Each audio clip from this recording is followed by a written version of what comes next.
So, Hannah, your first Hillstone experience yesterday, That's right. did it change the way you look at restaurants, change the way you think about service? It didn't change the way I think about service, but I'll tell you 6 months from now, 6 years from now, I'm going to remember that Hillstone experience, and I'm going to remember Alexa. She carried 4 martinis by herself. That was so 2 impressive. in one hand. If you order a martini, about halfway through your martini, a server will come over and switch out the glass and give you a new chill glass for your martini. Yeah, the martini glass swap. A very nice... A really nice touch. A really nice touch. Hi, I'm Hannah Albertine, senior editor at Infatuation. And if there's free bread left over at the end of the meal, will you put it in my doggy bag, please, so I can eat it later for breakfast? And I'm Bryan Kim, editorial lead for Infatuation and NYC, and I'm a sucker for complimentary sparkling water. And this is Restaurant People, the show for people who eat at restaurants sometimes, from Infatuation. Today on Restaurant People, we're talking about service. We've all seen the mysterious server in all black effortlessly waiting at a party of 15, but what actually goes into their job that we don't know about? First up, we'll get into what good restaurant service really is and how it impacts your dining experience. Then, we'll get some behind-the-scenes insight from a current server to help you understand dining etiquette. Finally, we'll discuss restaurants that have excellent service, whether you're looking for a fine dining experience or a casual mom and pop. All this and more on today's episode of Restaurant People.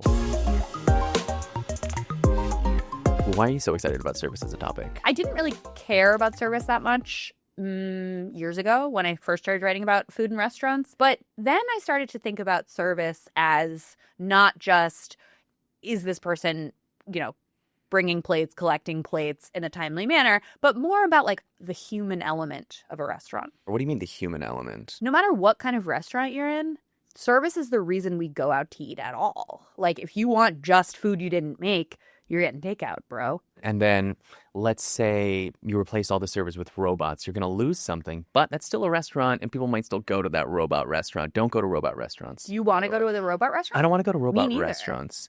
But what I'm saying is I don't think service is obviously not 100% of why we go to restaurants, or even the main reason. But yeah, I agree with you. It is a big reason of why we go to restaurants. Bryan, you have worked in restaurants before, mostly on the bartending side, if I do recall. Mm-hmm. So what do you think, what does service actually mean to you? When you provide good service, you're making people feel welcome and wanted in the establishment. And acknowledged. It's like, hey, you're a person, you exist. You're in this room. Yeah, that's the best. That's the best part. As a diner, it sucks when you walk in somewhere and no one even looks at you. The best, like the opposite of that, and the best thing is when you walk in and someone's like, welcome back. Yeah. Not have you dined with us before, but hey, welcome back. Hey, nice to see you. So the fundamentals of service, I think we can break down to just the technical aspects of you are greeted at the door, you're seated at your table, you're given a water, you're given your menus, your order is taken, your plates are cleared, and then you're given your check, right? Yeah, that seems right. Pretty much. That's service. That's service. And then you're shown the door. They say, get out of here. That's service, like bare bones, no flair, no surprise and delight. Yeah. But you can do anything. You can jazz up any of those things to make it exceptional service. And to be clear, if a restaurant is just doing bare bones, that doesn't mean it's a bad restaurant. It might be appropriate for that, whatever style of restaurant it is. Like if it's just like your neighborhood pub, that's great. That's fine. So I think it's commonly understood, accepted that fine dining restaurants offer the best service. Maybe they do, maybe they don't. The absolute highest level of service. Why do you think that is? What is fine dining service? What can you expect? Fine dining service, I think, is supposed to be invisible. Like there's someone standing near your table so that when you go to the bathroom, they're folding your napkin. When you've finished your wine or you even have like one more sip, someone's coming over and they say, would you like another glass? Like they're supposed to sort of anticipate all of your needs, have everything on time. And that's my least favorite kind of service. Really? Yeah. Wait. But you gave La Bernardin in Midtown such a high rating, and I'm pretty sure you say such nice things about the service, and it is exactly what you just described. Yeah, because they're doing everything technically to perfection. But I remember the people feeling human, like they were really warm. So they were like doing their job at the highest level, but they didn't feel like robots. Right. Because if you just feel like a robot, I'm like, I feel weird. At that level, there's some like really ridiculous things that are happening. Like they're on the internet. Everyone can find this document. There is the 2023 Forbes Travel Guide Standards. And if I could just read you, I have them on my phone. Let's hear it. I'm just going to read you some of them. Okay.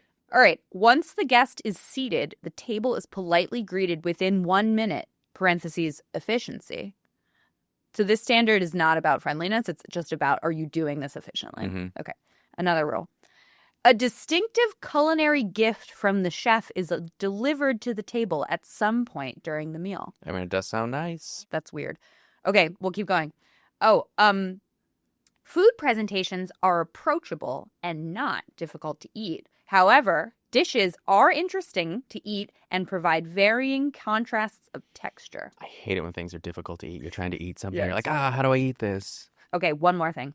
In handling all dishes, glasses, and bottles, staff is efficient yet discreet and always precise and professional in their movements and use trays as appropriate.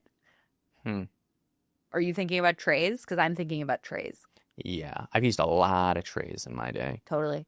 Yesterday, when we had lunch at Hillstone, you asked our server, Alexa, she told us her name, and Alexa said, I don't do trays because I find it harder to use. I think it was a company policy. Hillstone has a lot of company policies, you were saying. So many. Yeah. You have to read the guidelines. If we're just talking, they have guidelines for diners, and then I think they also have guidelines they must for service, because the service there is so exceptional. Hillstone is a national restaurant chain. I want to say some 40 locations across the country, from Montecito to Palm Beach. Yep. It goes by various names: Hillstone, Houston's, R&D Kitchen, Honor Bar.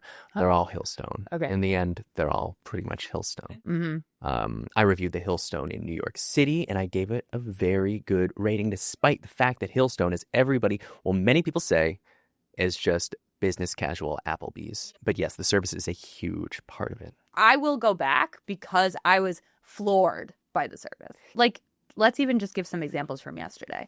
As soon as we arrived, we sat down in our booth, and the host immediately says, hey, can I get you some water or another drink? Mm-hmm. And what this host did was rather discreetly, write down our drink order, put that piece of paper face down on the table. And then immediately, Alexa, our server, came over and said, I see you have some drinks you'd like.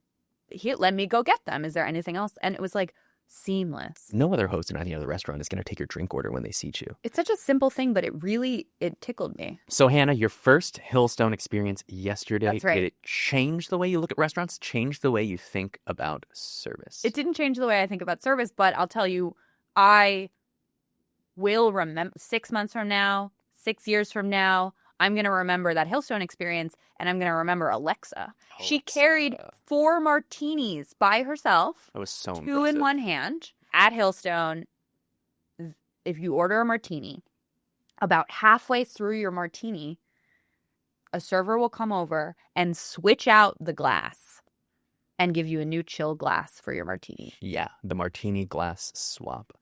I often hear it credited to Hillstone. I don't know if they invented it. Either way, a really nice touch. A really nice touch. And we're going to get to talk to someone who formerly worked at Hillstone.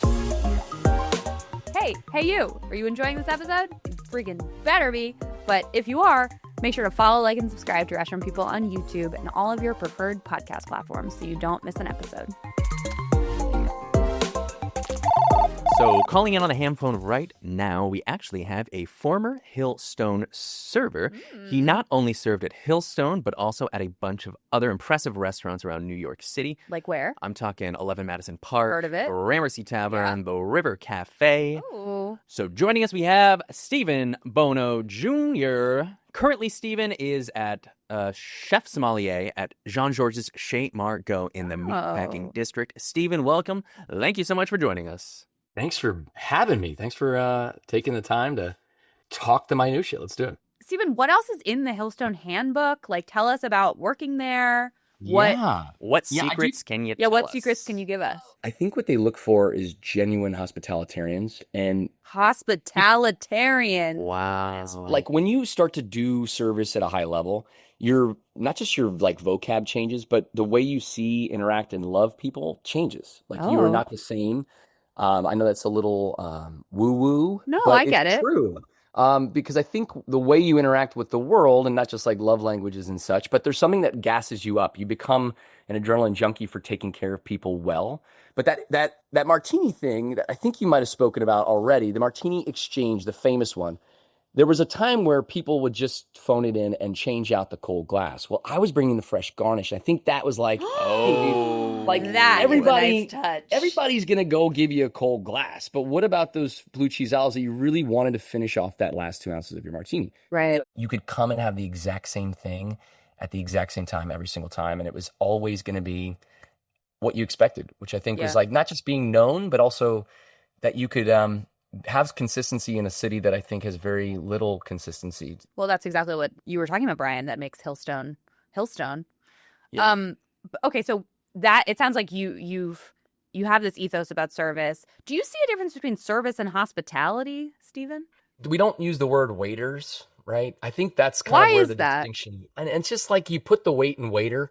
Like there's Oh. nothing. You're just kind of hanging around, like waiting for people to finish that bite. I think when you're talking about, and I don't know if I can reference all of the preamble, but when you're talking about people kind of waiting to fold your napkin, like that to me is a waiter.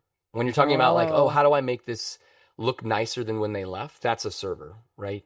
It's And so like there's people- active versus passive action. Yeah, it's also like a heart to serve. There's this like weird thing we're going to try and put our finger on today that's like, does service gas you up? Like, does serving others feel like a noble calling? I think that there's also something to be said about someone who's,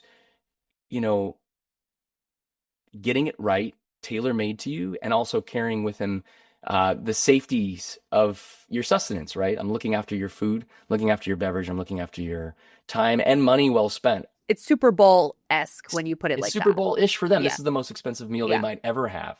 Yeah. And fine dining and folks who aren't used to tweezer food and used to eating at fine dining establishments, you do have a level of expectation when you're spending $1,000 on one meal. That's right. And I think that's what we started to do. We started to kind of sit down and say, like, how do we make this expand further? So that's why, it became the craze for 3 Michelin stars to send you home with breakfast, because frankly, the experience shouldn't finish. You're still reveling. It's almost like a great film or like Broadway production. Like, you're still talking about it, it's still affecting you. Now you've got, artisanal granola that's geared to your dietary restrictions that you're eating the next day. So like, Yeah, I actually went to EMP and ate that granola for like a month after. A month? How good. much do they give you? Yeah, I don't know. I can't remember. It was like a substantial bag. though. Wow. I think it's fair to say that people probably go to a place like EMP, at least they think they go for the food, right? And then, yes, the service is nice, but they're going because they want to try that really cool food. Have you ever had an experience where people come in and they're kind of, something bums them out? It might be the food, it might be something else, and then you just turned it all around. You saved it with the service. Has that ever happened? So when someone's having a bad time, to answer your question directly, like you can whiff it like a bad fart. Like it's just like clear that they argued on the way in, they had 3 hours of traffic, and if they're not going to tell you about it, that's okay. But you're going to figure it out and then try and make a move that makes them excited. And whether it's just a little extra attention or what have you. But I think the part that, there's a good actually saving a woman's life in 24 at River, where like I had to give a Heimlich, and it was her birthday. You she gave the ate- Heimlich to the birthday woman? Yeah, so she's choking, I'm pouring some Chambon Musigny, and it's clear that the guys at the table, the patriarchs, aren't going to do anything, which They is okay. never do. I think they're just embarrassed, the regulars, and it's like their birthday. It's her birthday. And she just needed to eat this filet so fast. But like, Wait, sorry. You weren't reprimanded for saving this woman's life, were you? no, but that feeling where like something in the dining experience has changed did, and it was not my fault.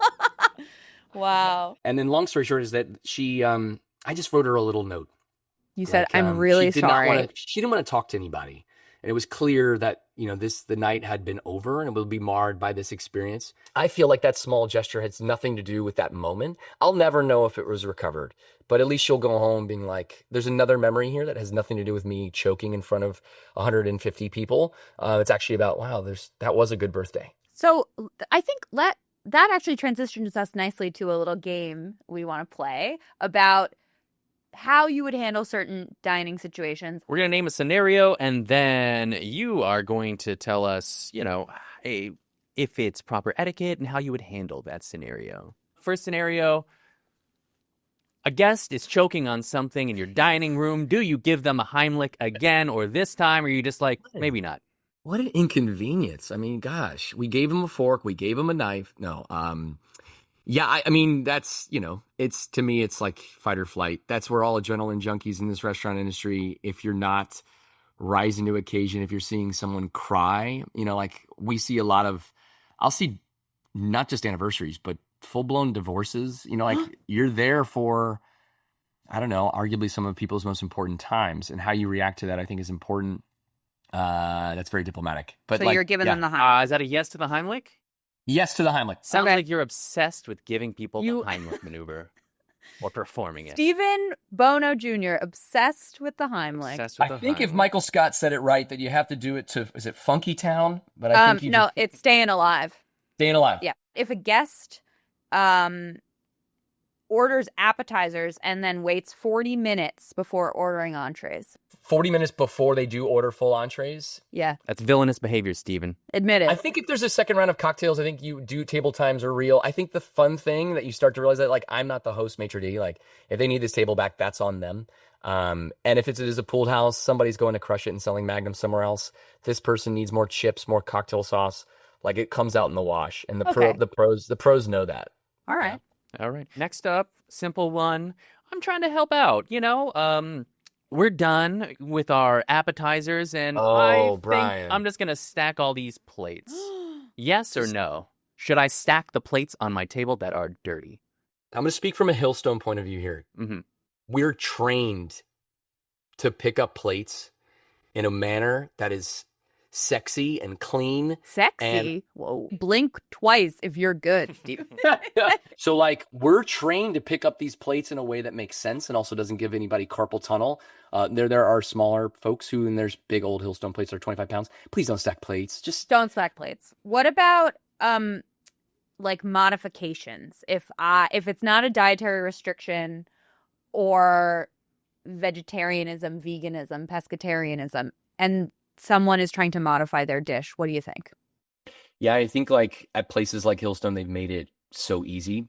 So there's all a shorthanded acronym. So if you're having a baked potato, and I actually would like extra sour cream, but I don't want bacon. But honestly, can you do chives on the side? It's great. It's fun. It's pot E no C double S side pot E no B double S side C, and it's like I just wrote that down in 1 second. So I think like for me, there's places that. I'm not making the food. I'm just ringing it in. And the more But the chefs are mad. Yeah. I mean, they don't, if I've done it my job appropriately, then sure. It's all good. Steven, as a diner, do you think it's appropriate for me to ask a server, hey, should I get the chicken or the steak? Two very different things. Yeah. I mean, I think what we're talking about from a macro point of view is diner etiquette. The question that we all hate the most is what's good, right? What's good here? Uh-huh. You're not supposed to tell someone else their preferences. Like, that's a very strange question. We've worked for 2 hours just to get this room set so you can sit in a clean space. Mm-hmm. And there's a bunch of people who've been working way before you got here. And you didn't do any homework. And you're just like, yeah, it's what's good. And you didn't even read it while you sat down. We're talking like hours on Adobe, hours about finding that farmer that just has a single contract just for us, for those mushrooms. There was a snail farmer we were keeping in business at 11 Madison Park. Maybe he's going to come back, or they're going to come back into business. I was going to say, wow, the vegan term really ruined the snail farmer's life. I think there's that much thought going in. It's okay if you don't know. I just think there's better ways to phrase it, Brian. Like, I know you don't know me that well, or like I really have no idea what I want. I think that preface, if you're like a difficult diner, like just acknowledging that goes so far. Steven, what do you wish? You obviously have spent a lot of time thinking about service and hospitality, how to shorten words that may or may not need to be shortened, all of your cult rules. What do you think diners should know about your job that they don't know? What do you wish diners knew? I kind of don't want them behind the curtain. Like the whole point is but that they're like, listening they don't. to this podcast. They're going to find out.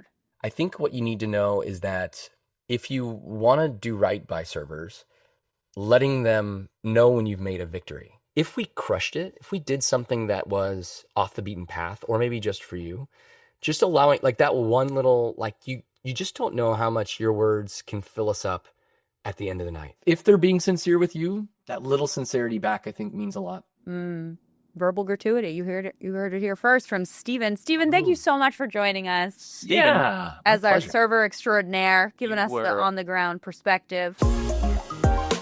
To learn about restaurants with amazing service, be sure to check out our incredible reviews and guides on theinfatuation.com, at Infatuation on Instagram, and at TheInfatuation on TikTok.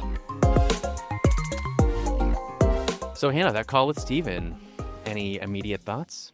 Well, he called himself a hospitalitarian. What do you think about the difference between hospitality and service? I'm curious your take here. Hospitality and service? I really just think that hospitality is just a broader definition of service. I think service falls under the hospitality umbrella. Yeah. And for a restaurant to have good hospitality, it does not mean that they have to have textbook service. Yeah. You know? Can you think of an example of a restaurant that has great hospitality, but maybe not good service?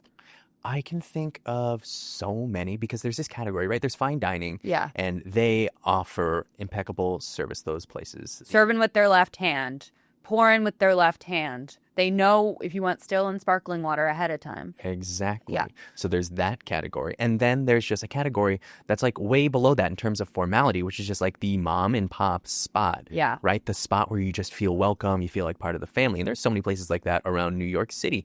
Most notably, I think, Shawnee's House on Staten Island. You ever been there? I've never been, but I really want to go. You'll see, like, it's a tiny, homey place. Feels like a living room, and Shawnee's just walking around. When I was there somewhat recently, I feel like I got hugged several times by Shawnee, and she, like, pulled me aside at some point and gave me life advice. I can't remember what it was. Yeah. But it was really genuine. I think useful. Maybe something like, you know what? You need to recognize your value, Bryan. And I was like, yeah, I do. And then I ate dinner. I'm pretty sure that was before dinner even started. Yeah. So that's an example of that over in Long Island. It's called Shawnee's House. Shawnee's House. So it's that, I mean, that even just the name implies like you're coming into my home, my space. Yeah. The name says it all. Yeah. And it's a really wonderful place. Yeah. So is Darjeeling Kitchen and Cafe. Where's that? It is in Long Island City, in New York City, on the border between Long Island City and Astoria and Queens. Okay. And it's another small family-run spot where service is really casual. Everyone's super nice, and you just like feel like part of the family. Yeah. I mean, what else? Giacomo Fine Foods, this tiny sandwich shop on the Upper West Side, open for decades. Yeah. The person who owns it, you'll see him in the back in the kitchen, just making whatever sandwich you want. You want a sandwich with Swedish meatballs? Great. To meatloaf, chicken cordon bleu, they'll do anything, and all the sandwiches cost like $10. Yeah. And the owner is just back there making the sandwiches, chatting with you. So the theme of what you're saying, if I'm hearing you correctly, is like these places with great hospitality, but maybe not great technical service. It's about like the people who run them. The humans are like involved in the experience. Like, you know, Shawnee is like giving you life advice, and like, you know, the guy's making your sandwich at the deli. Is that like maybe the through line of hospitality is like a person with a personality is like injecting themselves into the experience? Yeah, it's just interacting with nice people who you feel care about you. Yeah. Just that's it. You have thoughts on that? Yeah, I mean, that's my favorite kind of restaurant experience. There's a place in Philly called Cafe Nan. It's a Vietnamese restaurant in South Philly run by Nan herself and her son Andrew. And Nan was like, I'll just make soup and banh mi and for takeout if people want it. And then people started to love this place so much, and they were just like, can I sit down here? I want to hang out with you. Like, it is not about when you want to eat dinner. It is you are coming on the hours that she is available. And it's so fun. It's great. And I think with fine dining, you lose a little bit of that. Like, maybe Steven, as a hospitalitarian, would say, well, if you're losing the personal touch, then we haven't done our job correctly. But there's always going to be a barrier at a restaurant that is trying to do everything perfectly. Because in that pursuit of perfection, I think you're losing a little bit of like what makes restaurants fun and wonderful. Yeah, I just think that there has to you have to be able to form a personal connection with that restaurant. Yeah. And sometimes Steven-style service is going to do the trick, like fine dining service. And sometimes you just want to chat with somebody who's nice. And that's right. build that connection. Is there an in-between category? Like, are there places that present casual, but actually the service is like real technical? Like, and they don't want to even tell you how technical it is because they want to appear cool and chill. I mean, I don't know. I'm sure we could find an in-between category. Maybe you have something in mind. If I were to say something, I'd be like, oh, like all those new wine bars nowadays. You know what I'm talking about? For sure. That is exactly what I'm talking about. In New York City, like Wild Air, Four Horsemen, those are a decade old. Yeah. There's some newer ones, like Haas Snack Bar. Honestly, not the best service, but Sure. I think it fits that restaurant. Sometimes not the best service is the best service. Yeah. But I would say the wine bar category for sure. The wine bar category is tricky because there has to be this impression that the server is your friend, is cash, is like not, standing in the corner waiting to fold your napkin, because that's not cool. But also, these restaurants are charging a lot of money. You're still going to pay a couple $100 at a wine bar if you're ordering enough food. And so the expectation is still pretty high in terms of technical service. Right. What's the appropriate sort of service at one of those places? Well, I was talking to another one of my friends whose name is Omi, and Omi is the GM and beverage manager at a place called Sargent'sville Inn, which is outside of Philadelphia. And he said to me on the phone, there are a lot of restaurants doing this casual fine dining thing right now, and in my opinion, it's the hardest style of service to train and emulate with guests because you're walking this fine line. When we touch the table, it's supposed to be relaxed, not the chef recommends this. You're supposed to talk to them like a friend, and you're still supposed to fold their napkin the right way and clear the plates with one hand. It has to look effortless because you have to be really good at it. Does that make you think about these restaurants in a different way? Like, oh, that person's wearing big baggy shorts and has little tiny tattoos at bridges, and they look like they want to talk to you about cinema, but actually they're like working their butt off to make sure your plates are cleared in exactly the right timing, and they're going to get yelled at if they don't. I will say they will get a lot more grace, though, than the fine dining places, because the customers who come into those restaurants, they don't have the same expectations. They might spend a similar amount of money, but for some reason it doesn't feel like as big of a deal. Yeah. So I would say the expectations are not quite the same. The stakes aren't the same.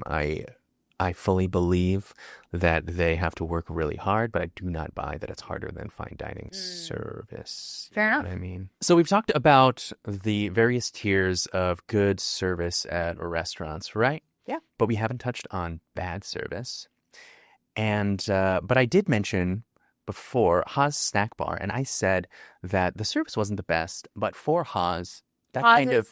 Lower East Side, Chinatown? Haas Where do we call is a new-ish wine bar. It's on our list of the 25 best restaurants in New York City. And yeah, it's Lower East Side. Lower East Side. I believe. Vietnamese French. Tiny restaurant. Plates. Everything is kind of, the portions are all small. They're all very delicious too. Yep. A lot of fish sauce. I'm a huge fan of Haas Snack A Bar. lot of wine. Yeah. I mean, so am I. But I think that the service is not the best. And at the same time, there's nothing I would change about the service. I just feel like it's perfect for Haas. The service is kind of... Because it's laissez-faire? What do you mean? It is kind of like cool. They're cool as hell in there. Oh my God. I'm like, don't look at me too hard because I don't want you to see that my toes don't have a pedicure. And this is not to say that the food is not incredible, but part of the reason why you go to Haas is because it feels cooler than you. For sure. 100%. You're chasing that cool. So then you kind of want the servers to feel cooler than you. If they're too warm, then, which I'm not saying they're mean. This is an interesting point, Bryan. It sets the vibe. Yeah. Bad service or just not super over-the-top warm service can sometimes set the vibe, the right vibe, a cool vibe. Haas is an example of that. Bong, I think, is another example of that. What's Bong? Bong is a small Cambodian restaurant in Crown Heights, actually similar size to Haas. And that also just went on our list of 25 best restaurants in New York City. So we obviously love it. I love Bong. Yeah. The service there terrible. Because they're like, oh, right, you're here. What do you want to eat? You mean that? Well, no. It's not rude in any way. And I should preface this with, I went to Bong when it was very, very new. Okay.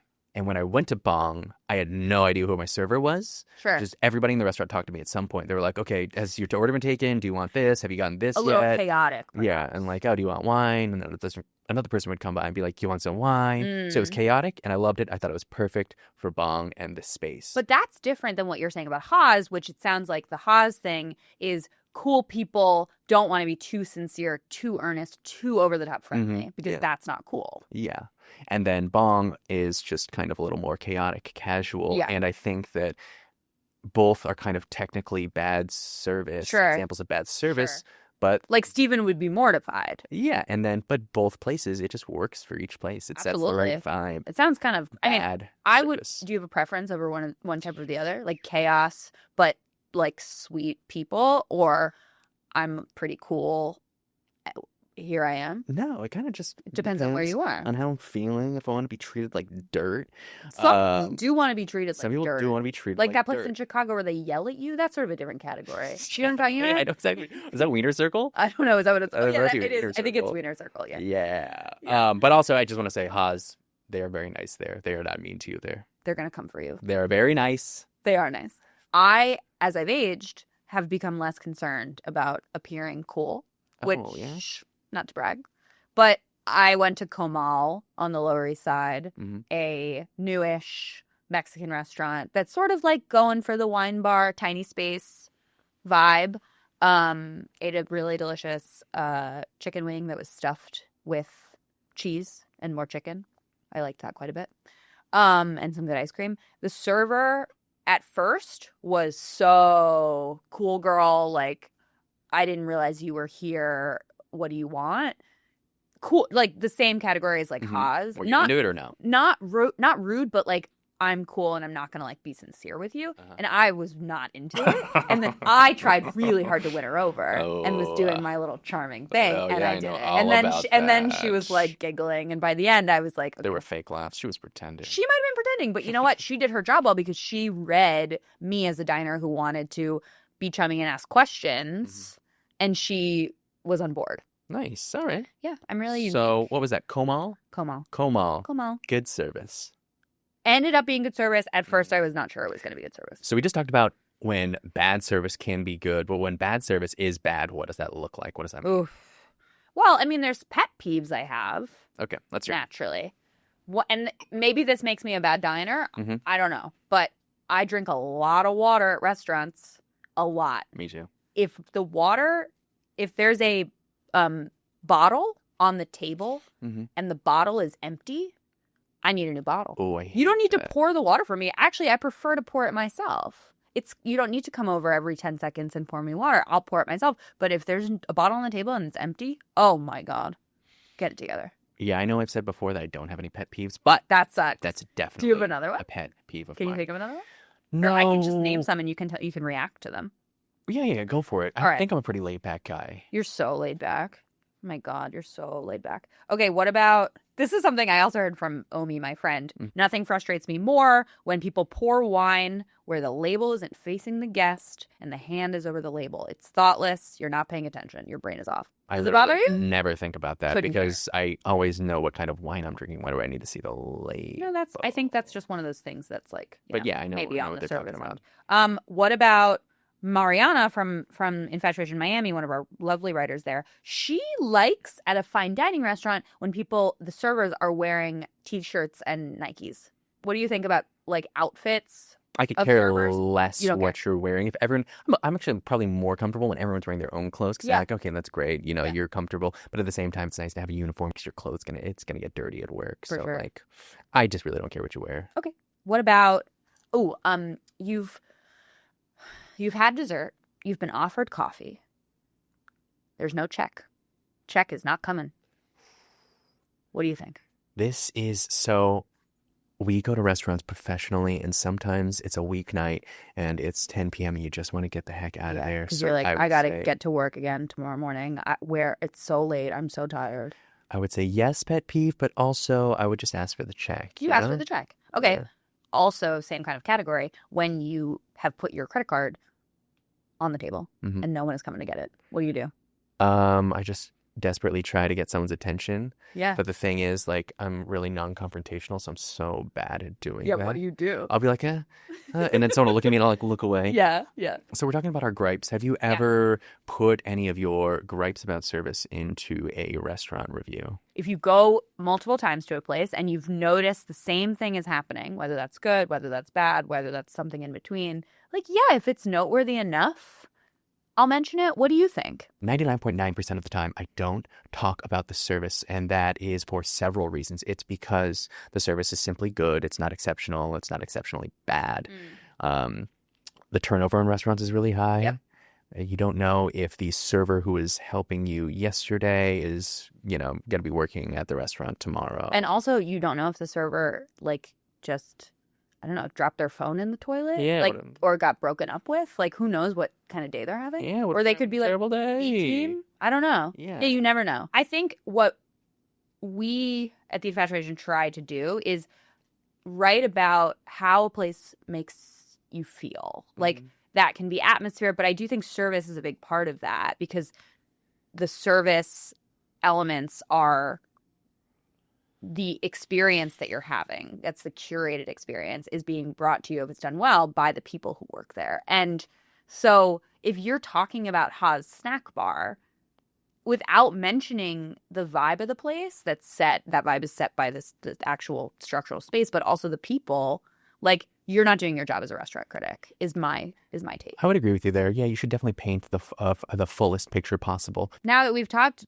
about this for a while, why does service matter to you? If it does matter, are you thinking about this in a different way? Because we just spent a while chatting. Service sets the tone for a restaurant. Service can make up for any shortcomings. Service can make you irrationally love a place, think a place is better than it is, but then if it does have exceptional service, maybe it is exactly as good as you think it is. Food is only part of the picture.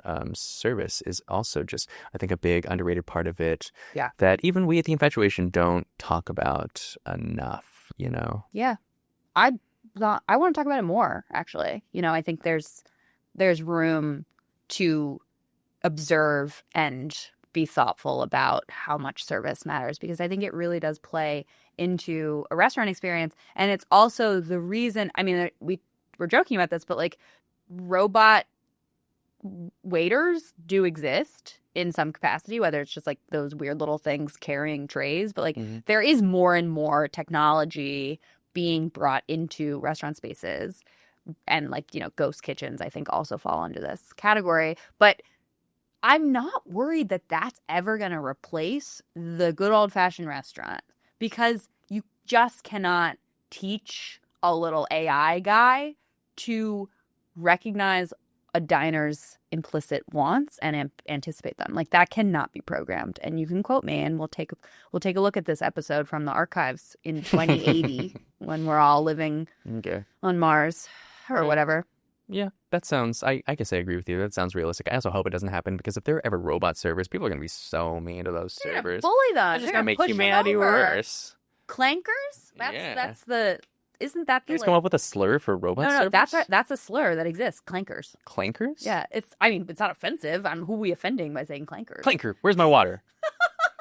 Oh, clanker! Lemonade! Do you have a service horror story or a server who single-handedly saved your meal? Tell us in the comments below or reach out to us on socials. We'd love to hear about it. I'm Hannah. I'm Bryan. And an extra thank you to Steven for the insider info on restaurant service. Stevie B. We love you, Stevie B. And thanks to you for joining us. This was Restaurant People, a show from Infatuation.